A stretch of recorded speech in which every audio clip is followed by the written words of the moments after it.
Bon, nous, mauvaise chose parce que ce n'est pas la première fois que le PDCI rentre en alliance. Oui, mais celle-ci. Mais le 29 septembre 2022, un an avant son décès, le président Bédié a organisé une réunion du bureau politique qui était centrée sur les questions de fonctionnement interne au parti. Et il a donné la voix.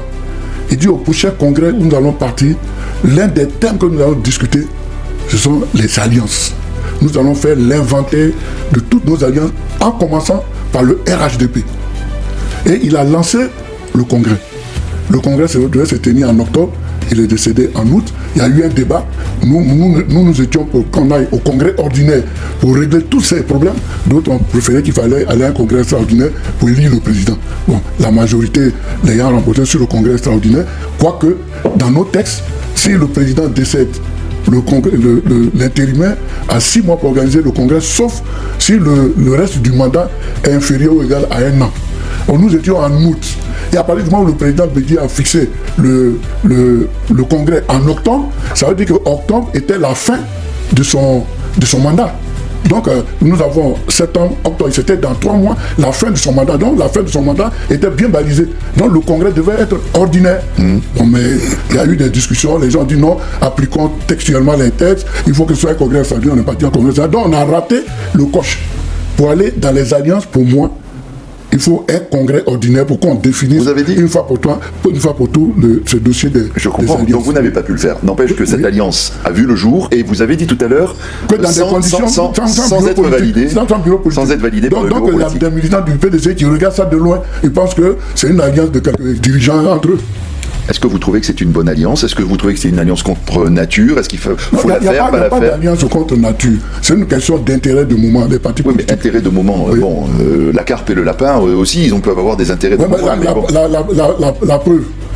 Il y a divergence, il y en a qui ne veulent pas aller aux législatives, d'autres vont aux législatives, donc c'est déjà fini.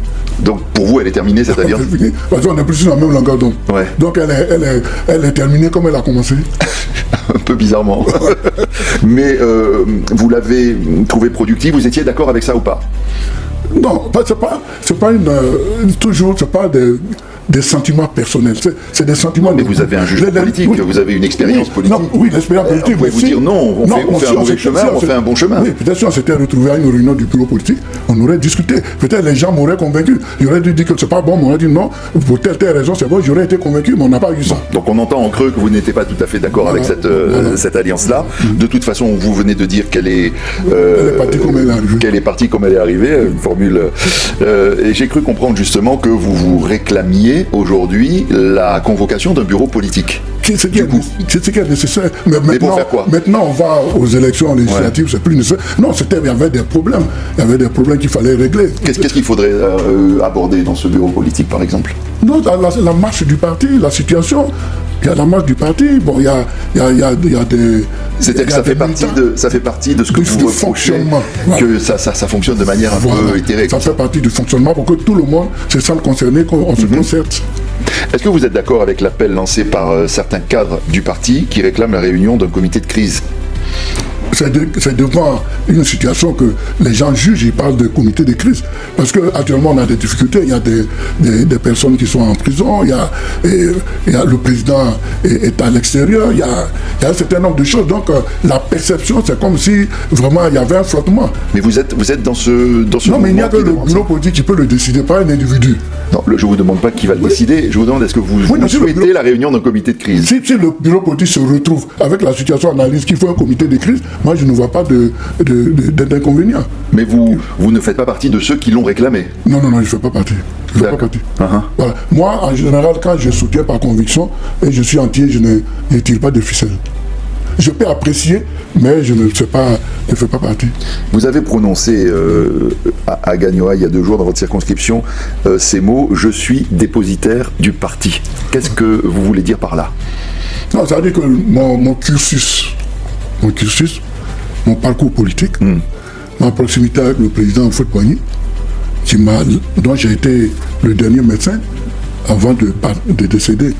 Et il m'a dit qu'il nous laissait le PDCI et Henri Konan Bédié. Je considère ça comme un testament. Ensuite, le président Bédié est parti.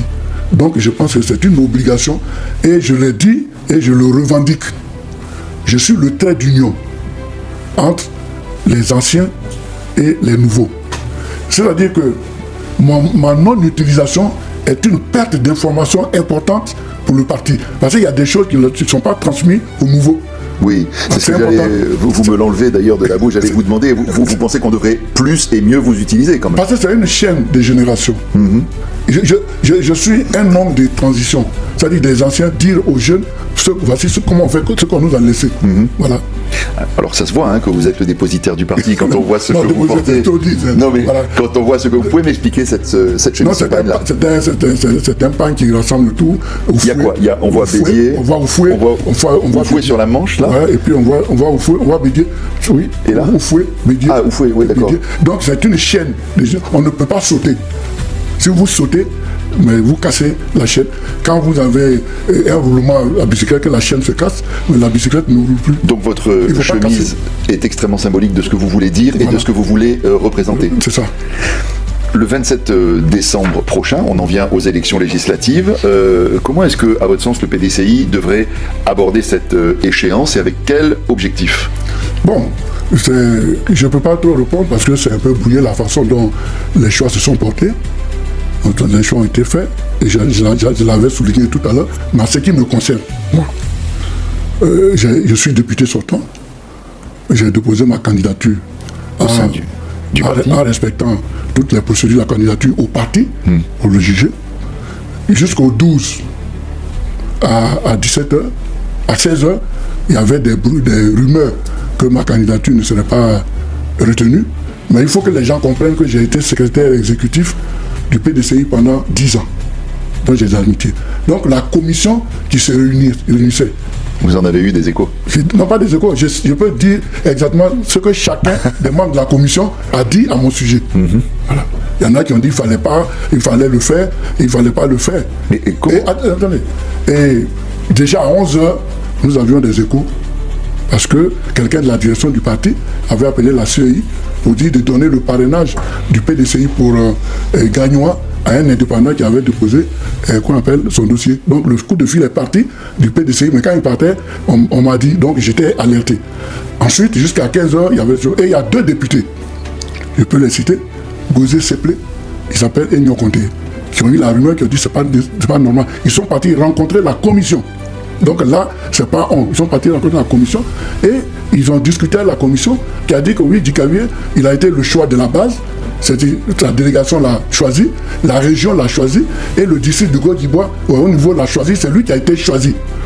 Donc il a le choix de la base. Mais nous, après une analyse, le président décide de ne pas prendre la candidature de Dikavier. Donc on ne l'investit pas. Alors puisque vous êtes très bien informé, comment expliquez-vous cette décision?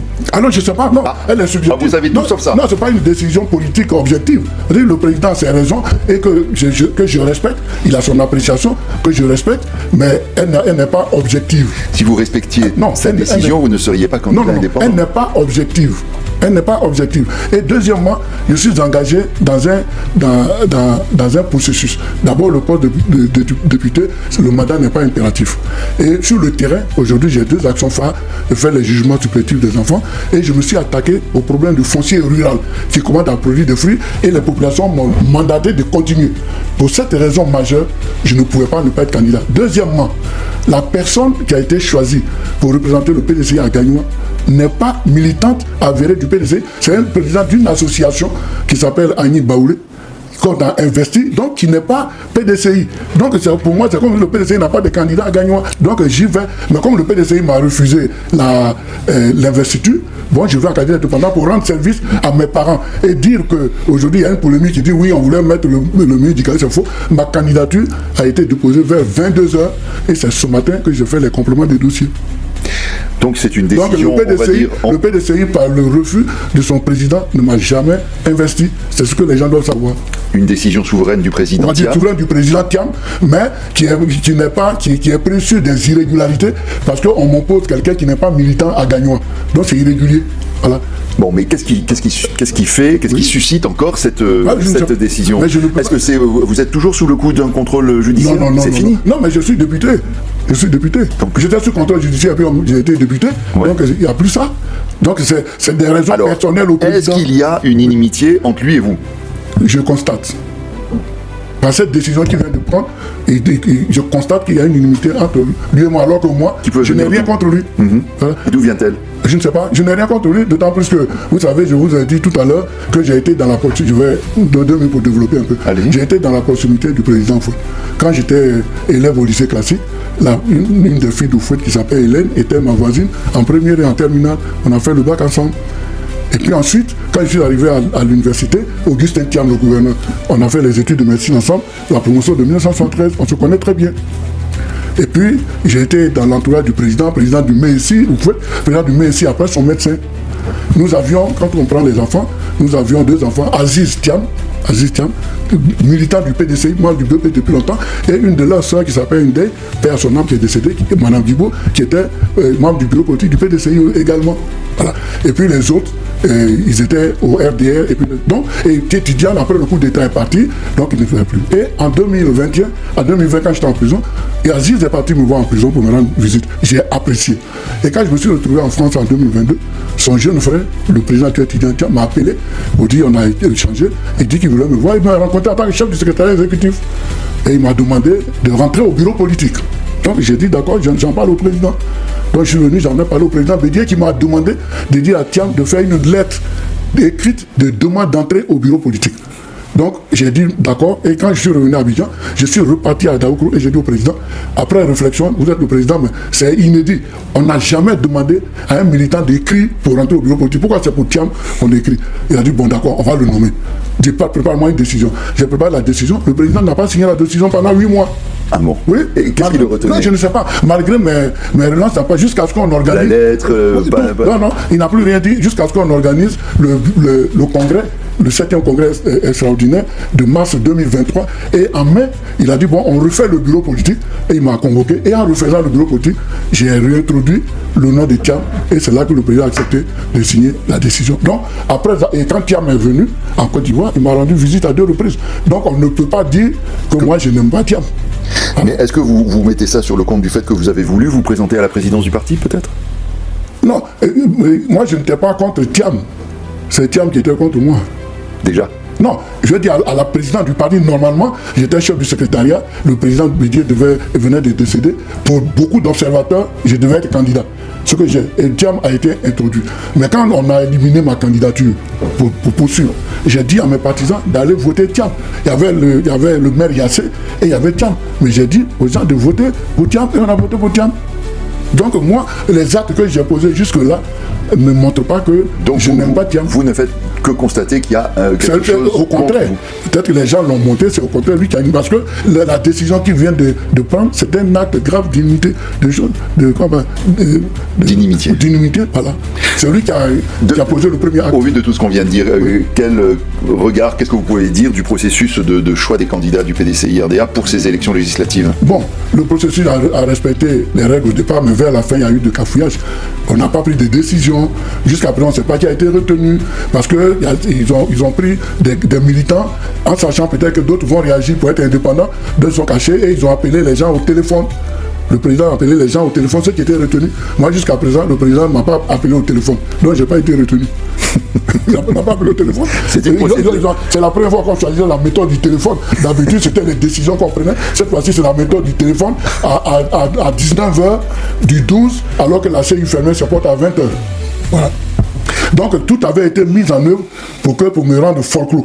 Voilà, c'était ça. C'est-à-dire qu'on va faire croire que Dikaoué, puis bon, je suis là, on ne peut plus déposer de dossier. Vous êtes candidat déjà informé. Vous êtes candidat indépendant. Ah oui, je suis candidat indépendant. J'ai dit les raisons pour lesquelles. Oui. Parce que j'ai un grand dossier du foncier rural que je dois conduire. Donc, pour mes parents. Vous êtes confiant, vous allez gagner?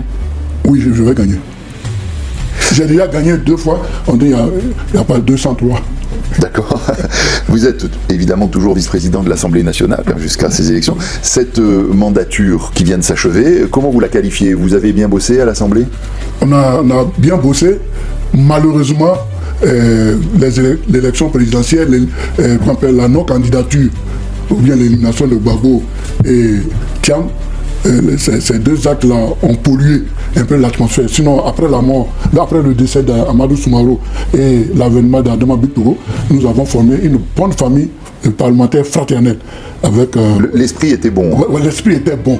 Et on avait même décidé d'être les vecteurs de la réconciliation en Côte d'Ivoire. Et puis patatras, ces deux actes-là ont fait que ça a pollué le reste. Mais en fait, on a bien travaillé.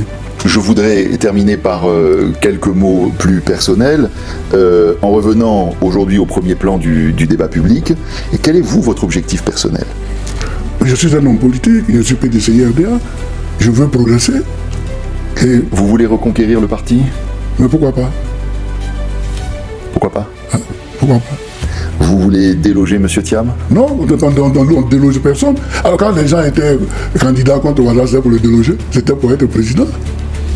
D'accord. Il n'y a pas d'idée de vengeance par rapport à tout ce qui vous est arrivé. Il n'y a pas d'idée de vengeance. C'est pas le comte de Monte Cristo qui est assis devant moi. Non, vous me donnez l'occasion de développer ma vision. Tout à fait. Et je la maintiens. J'ai dit, le temps de Oufoué et Bédié est passé. Si nous voulons être efficaces, il faut être en équipe. Il faut qu'on choisisse quelqu'un qui est dédié à la gestion exclusive du PDCI-RDA. Parce que la gestion d'un parti politique, elle est très prenante. Les gens pensent que c'est pas facile. Et puis deuxièmement, laisser ceux qui veulent être candidats à la présidence de la République préparer leur candidature. Parce que la préparation d'une candidature présidentielle est exigeante. Donc c'est difficile aujourd'hui d'allier les deux.